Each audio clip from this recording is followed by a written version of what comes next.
High. তো এটা ছিল শিবরাত্রি ব্লগ। তো এই যে সকাল সকাল স্নান করে নিয়েছিলাম, আর স্নান করে নেওয়ার পরে কিন্তু আমি আর আমার বোন দুজনে মিলে একটু বেলপাতা পাড়তে গিয়েছিলাম। আর বেলপাতা পাড়তে গিয়ে কি হলো, বেলপাতা না পেরে আমরা কামরাঙা গোটাচ্ছিলাম, আর এই যে এতগুলো কামরাঙা পেয়েছি। তো যাই হোক, ওগুলোকে নিয়ে বাড়িতে এসে তারপরে না আমরা দুজনে ডিসাইড করেছিলাম একই রকমের সাজবো।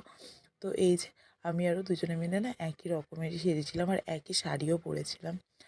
তো এই আমি আর আমার বোন দুজনে মিলে তারপরে সাজুগুজু করে আমাদের দুজনের ফাইনাল লুকস। আর দুজনের কিন্তু আমরা বেরিয়েও পড়েছিলাম মন্দিরে, যেহেতু আমরা একটু তাড়াতাড়ি যাবো ডিসাইড করেছিলাম। ওখানে প্রচণ্ড ভিড় হয়, আর অলরেডি গিয়ে দেখি হাফ ভিড় হয়েই গিয়েছে, যে ভয়টাই পাচ্ছিলাম।